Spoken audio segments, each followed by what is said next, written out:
ఇప్పుడు భార్యాభర్తల్లో చాలామంది ఇప్పుడు ఇల్లీగల్ అఫైర్స్ పెట్టుకుంటూ ఉన్నారు. అంటే వాళ్ళు ఏం కోల్పోతున్నారు వాళ్ళ పార్ట్నర్ దగ్గర వాళ్ళకి మాత్రమే తెలుసు. కొంతమందేమో కొంచెం ఇంకా హైఫై లైఫ్ స్టైల్‌కి అలవాటు పడి కూడా తప్పు చేసేవాళ్ళు కూడా ఉన్నారు. సో, ఇది అంటే ఈ ఈ ఈ జనరేషన్‌లో చాలా ఎక్కువగా మనము ఈ ఇల్లీగల్ అఫైర్స్ అనేవి చూడడం జరుగుతుంది. వీటిని మీరు ఎట్లా చూస్తారు? ఇది కూడా అంటే కర్మ సిద్ధాంతమేనా? లేకపోతే ఏంటి? యాక్చువల్‌గా ఈరోజు చూస్తున్నామని కాదు. ఈరోజు because of the social media ఇవన్నీ బయటికి తొందరగా స్ప్రెడ్ అయిపోతున్నాయి. ఈరోజు రేపు కెమెరా పెట్టుకొని వీడియోలు తీయటం ఒక ఫ్యాషన్ అయిపోయింది. అంటే అది పర్సనల్ లైఫ్‌లో అయినా, పబ్లిక్‌లో అయినా కూడా అందుకని బయటకొస్తున్నాయి తప్ప ఇల్లీగల్ రిలేషన్స్ అనేది ఇప్పుడని కాదు. నేను చిన్నప్పుడు మా ఊర్లో కూడా నేను అట్లాంటివి చాలా విట్నెస్ చేసున్నాను. మన గతంలో గాని, పురాణాల్లో గాని అట్లాంటివి బోలెడన్ని ఉన్నాయి. ఈ రోజు అనేది కాదు. ఎప్పటి నుంచో జరుగుతున్నాయి. బట్ ఈరోజు సోషల్ మీడియా ద్వారా ప్రతి ఒక్కళ్ళ మొబైల్ ఉండటం వల్ల అదొక సరదా అయిపోయింది కాబట్టి అందరూ వీడియోస్ తీసి బయట పెడుతున్నారు. ఇప్పుడు నువ్వు చెప్పినట్లు ఏదైనా ఇల్లీగల్ రిలేషన్ ఉన్నప్పుడు పోలీసులను తీసుకొని వెళ్ళటమో లేదా వాళ్ళు వెళ్ళి కొట్టేయటమో ఎంత అంటే మనిషి ఎలా తయారైపోతున్నారు నువ్వు చూడు. వాళ్ళు కొట్టుకునేటప్పుడు వీడియోలు తీయటం పోస్ట్ చేయటం ఏంటిదంతా? ఫస్ట్ అసలు రిలేషన్స్ని ఎలాగ మనం బ్యాలెన్స్ చేసుకోవాలి అని అర్థం చేసుకోవాలి. ఒకవేళ రిలేషన్ దారి తప్పుతుంది అంటే దాన్ని సరి చేసుకోవడానికి ప్రయత్నించాలి. ప్రయత్నించినా కూడా అది సరవలేదంటే ఎయిదర్ అడ్జస్ట్ అవ్వాలి లేదా విడిపోవాలి. ఇంతకు మించి ఏమైనా ఆప్షన్స్ ఉన్నాయా? రోడ్ల మీద పడి కొట్టుకోవటం కానీ, నలుగురిలో నవ్వులు పాలైపోవటం కానీ, సోషల్ మీడియాలో ట్రెండ్ అవటం కానీ ఇదంతా కూడా ఇది చెడుకి అంటే మన యొక్క అభివృద్ధి చెడు వైపు మాత్రమే వెళ్తుందని ఖచ్చితంగా చెప్పొచ్చు. జనాలు కూడా ఎట్లా అయిపోయారంటే ఎదుటి వాళ్ళ జీవితంలో ఏం జరుగుతుందన్న క్యూరియాసిటీ పెరిగిపోయింది. దీనివల్ల సైకలాజికల్గా చాలా ఇష్యూస్ వస్తాయి. ఇప్పుడు బయట వాళ్ళ జీవితంలో ఏం జరిగిందని చూస్తూ వాళ్ళ జీవితాల గురించి మర్చిపోతున్నారు. నువ్వు చూస్తే లేచిన దగ్గర నుంచి పడుకునే వరకు ఈ సోషల్ మీడియాలు ఆ వీడియోలు ఈ వీడియోలు చూస్తూ అసలు వాళ్ళు ఏం చేస్తున్నారు? అన్ని జన్మల్లో కల్లా మానవ జన్మ చాలా గొప్ప జన్మ. ఎందుకంటే జీవరాశులన్నిటిలో కూడా మానవుడు మాత్రమే తన మేధస్సుని తన శరీరాన్ని వాడుకొని ఏదైనా చేయగలడు. కాబట్టి మనిషి జన్మ ఎత్తినప్పుడే ఫస్ట్ దాన్ని రెస్పెక్ట్ చేయాలి. సో ఈ జన్మలో ఏం చేయాలి అని చిన్నప్పటి నుంచి మనం ఒక క్లారిటీతో ప్రయాణం చేయాలి. సింపుల్గా మనకి నచ్చినట్లు బతికి చచ్చిపోదామన్నా తప్పులేదు, లేదు కొన్ని అద్భుతాలు సృష్టిద్దామన్నా తప్పులేదు. మనము ఈ శరీరంలో ఉన్నప్పుడే చాలా చాలా చెయ్యొచ్చు. ఫస్ట్ అది అర్థం చేసుకొని దాని మీద ఫోకస్ చేయకుండా ఉదయం లేసినప్పటి నుంచి ఎవరేం చేస్తున్నారు, ఎవరేం తిట్టుకుంటున్నారు, ఎవరేం కొట్టుకుంటున్నారు అన్న క్యూరియాసిటీ ఫస్ట్ మనిషిలో తగ్గాలి. సో ఫస్ట్ సోషల్ డీటాక్స్ అనేది ప్రతి మనిషి అలవరుచుకోవాలి. తర్వాత కమింగ్ టు ఇల్లీగల్ రిలేషన్స్ అసలు ఎందుకు వస్తున్నాయి అంటే అవగాహన లేక, అర్థం చేసుకోలేక. ఇప్పుడు నేను ఏదైతే చెప్పానో చిన్నప్పటి నుంచే మనం ఎందుకు పుట్టాము, అసలు మనం ఎలా బతకాలి అనే క్లారిటీ ఉంటే ఒక రిలేషన్కి వెళ్ళేసరికి మనకు ఒక అర్థం చేసుకొని ఉంటాం కాబట్టి మనకి ఏం కావాలి అనేది ఒక అవగాహన ఉంటుంది. ఎందుకు పెళ్లి చేసుకుంటున్నాం అనేది ఒక ఆలోచన ఉండాలి. అంటే అవసరానికి పెళ్లి చేసుకుంటున్నాం అంటే either physical are mental needs కోసం పెళ్లి చేసుకుంటున్నాం. సో చేసుకుంటున్నప్పుడు ఏంటి ఎక్స్పెక్టేషన్స్ పెట్టుకుంటున్నాము అనేది కూర్చొని ఫస్టే ఒకరికొకరు సెట్ చేసుకోవాలి. ఇది నా మెంటాలిటీ, నేను కొంచెం సున్నితమైన మనసు ఉంది నాకు, లేదా నాకు కొంచెం హార్డ్ మెంటాలిటీ ఉంటుంది, నేను ఇలా పట్టించుకుంటాను, ఇలా పట్టించుకో, నేను ఇలా చేస్తాను, ఇలా చేయను, ఒకరికొకరు కూర్చొని ఓకే ఈ మనిషి ఇలా ఉంటాడు అని యాక్సెప్ట్ చేసి దానికి ఇష్టమైతే నువ్వు ప్రయాణం చేయాలి. మనం ఏమి ఎక్స్పెక్ట్ చేస్తామంటే ఎదుటి మనిషి మన కోసం మనకి నచ్చినట్లు మారిపోవాలనుకుంటాం. అది జరగదు ప్రాక్టికల్గా. మనమే ఒకరికొకరం భార్యాభర్తలు ఏం చేయాలంటే ఒకరిని ఒకరు వాళ్ళ పర్సనాలిటీని యాక్సెప్ట్ చేయాలి. ఎక్స్పెక్టేషన్స్ లో పెట్టుకోవాలి. ఉన్న టైంలో సంతోషంగా ఉండాలి. ఒకరికి ఒకరు ఏం చేయగలరో వితౌట్ ఎక్స్పెక్టేషన్ అన్కండిషనల్గా ఉండాలి. మనది ఎట్లా అయిపోతుందంటే మ్యారేజ్ అంటేనే ఒక ఎక్స్పెక్టేషన్ బౌండరీ, డే 1 నుంచి ఒక ఎక్స్పెక్టేషన్ బౌండరీ ఉండిపోతుంది.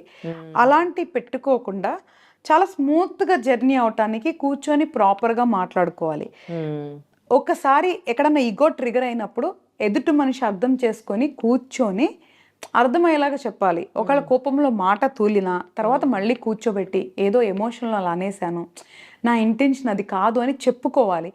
ఈ మాట్లాడుకోకపోవటం అంటే కమ్యూనికేషన్ గ్యాప్స్ వల్లే ప్రతి రిలేషన్లో ప్రాబ్లమ్స్ వస్తున్నాయి. కాబట్టి ఫస్ట్ కమ్యూనికేషన్ అంటే మాట్లాడుకోవాలి. తర్వాత 2 మనం రిలేషన్లో ఏం ఎక్స్పెక్ట్ చేస్తున్నాం ముందే ఒకరికొకరు అది అర్థం చేసుకొని ఆ రిలేషన్లోకి ఎంటర్ అవ్వాలి. ఒకవేళ తర్వాత సంతోషంగా లేము ఏదో ఒక రీజన్తో, అది మెంటల్ ఆర్ ఫిజికల్ రీజన్తో మనం సంతోషంగా లేము అనుకున్నప్పుడు ఏం చేయాలి అంటే అది కూడా కూర్చొని ఎక్స్ప్లెయిన్ చేయాలి. సో ఎప్పుడన్నా వాళ్ళ అన్సాటిస్ఫాక్షన్ ఉంటే అంటే మానసికంగా కానీ శారీరకంగా కానీ కూర్చొని మాట్లాడుకోవాలి. Majority of wife and husbands physical రిలేషన్స్లో ఉన్న ప్రాబ్లమ్స్ గురించి మాట్లాడుకోరు. వాళ్ళ మధ్య ఉన్న ఏదైతే రొమాంటిక్ రిలేషన్ ఉంటుంది కదా, ఒకవేళ అన్సాటిస్ఫాక్షన్ ఉన్నా లేదా వాళ్ళు ఏదైనా కోరుకున్నా ఎప్పుడు ఓపెన్ అప్ అయి మాట్లాడుకోరు.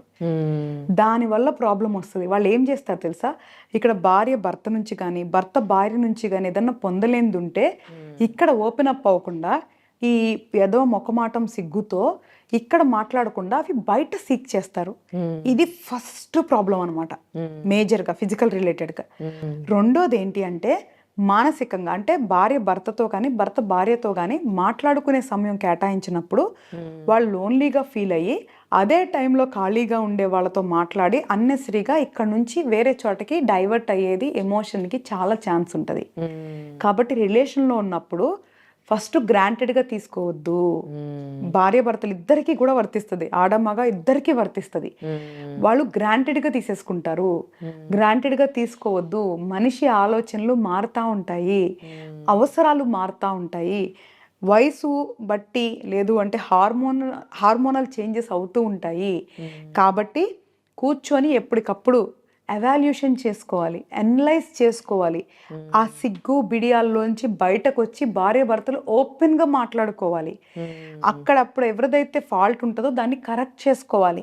నేనేమంటానంటే వీళ్ళిద్దరూ వర్కౌట్ చేయకుండా థర్డ్ ఆప్షన్ చూసుకోవటం అనేది చెడు కర్మ.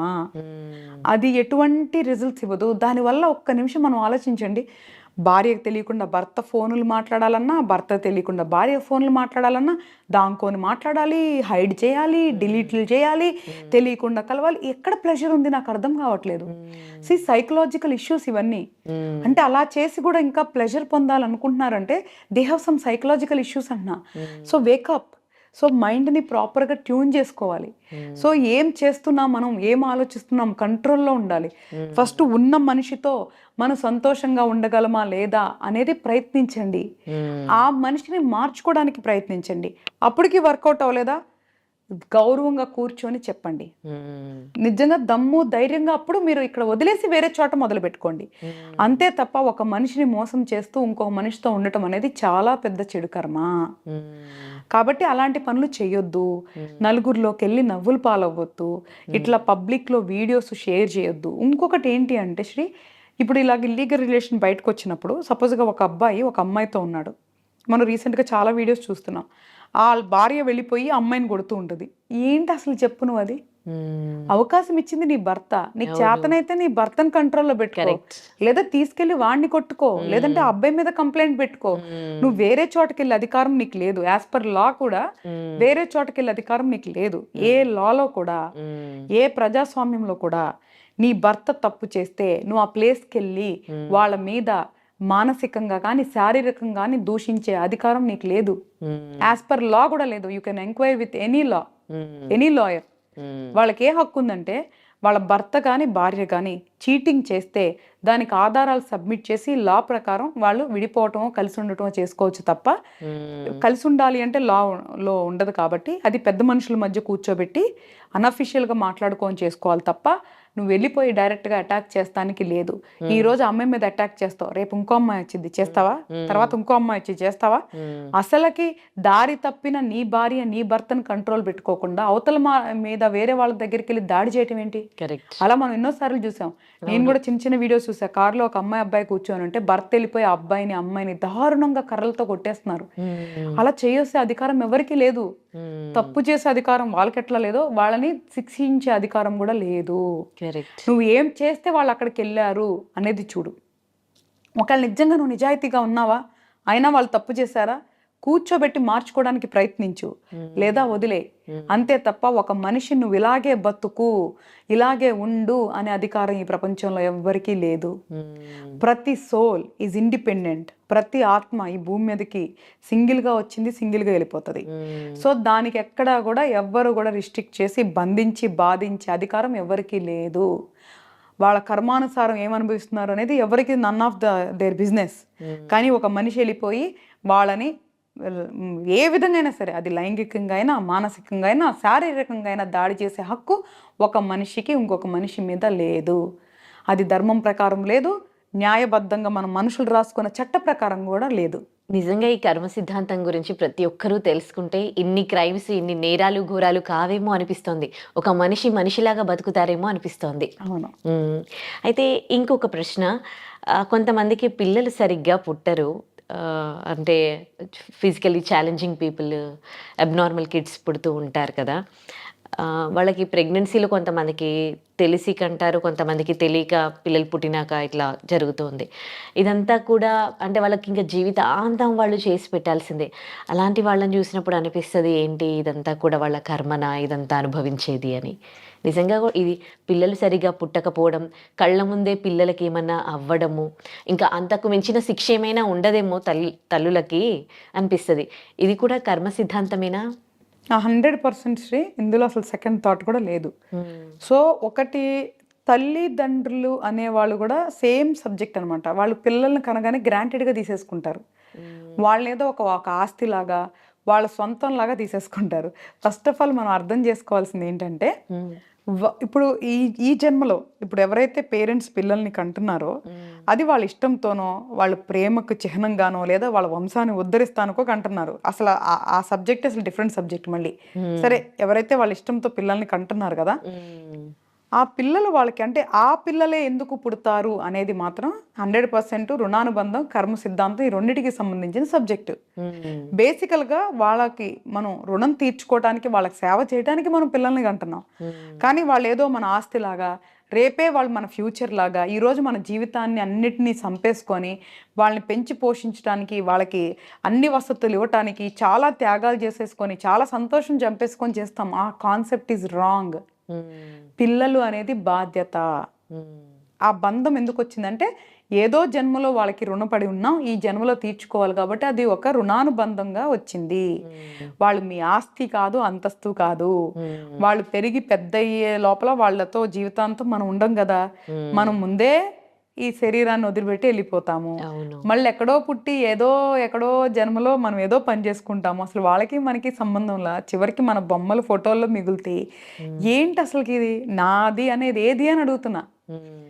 ఫస్ట్ అర్థం చేసుకోవాల్సింది ఏంటంటే, నాది అని ఏది లేని ప్రపంచంలో మనం ఏం చేస్తున్నాము అనేది ఫస్ట్ అర్థం చేసుకోవాలి.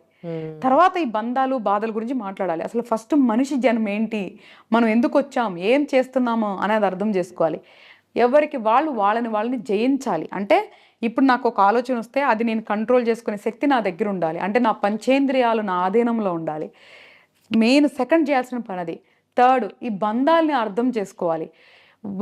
ఈచ్ బంధంలో మనం ఎంతవరకు కాంట్రిబ్యూట్ చేయాలో అంతే కాంట్రిబ్యూట్ చేయాలి. అంతకు మించి దానికోసం వెంపర్లాడిపోయి బాధపడిపోయి అలాంటివన్నీ చేయకూడదు. అదంతా కర్మ, చెడు కర్మ. దానివల్ల సైకలాజికల్ ఇష్యూస్, డిప్రెషన్స్ తప్ప ఏమీ లేదు. దయచేసి నేను ప్రతి ఒక్క తల్లిదండ్రులు కానీ, భార్య భర్తల రోల్స్లో ఉన్నవాళ్ళు కానీ, పిల్లల రోల్స్లో ఉన్నవాళ్ళు కానీ, ప్రతి ఒక్క రోల్లో ఉన్న ఒక మనిషికి నేను చెప్పేది ఏంటంటే, మనిషి జాతి అనే అర్థం ఏంటో తెలుసుకోండి. ఒక మనిషి శరీరంలో ఏమేం చేయగలడో తెలుసుకోండి. ఏం చేయాలనుకుంటున్నారో దాన్ని నిర్ణయించుకోండి. ఈ బంధాలలో పడి మన జీవితాన్ని నాశనం చేసుకోవద్దు. ఈ మనిషి జన్మని వృధా చేసుకోవద్దు. ఏదైతే ఉందో అది కర్మని యాక్సెప్ట్ చేస్తారో లేదా మెచ్యూర్డ్గా దాన్ని ఇగ్నోర్ చేస్తారో, ఈ క్షణాన్ని మనం చంపుకొని బతకొద్దు. రేపటి గురించి ఈ క్షణాన్ని చంపుకోవద్దు.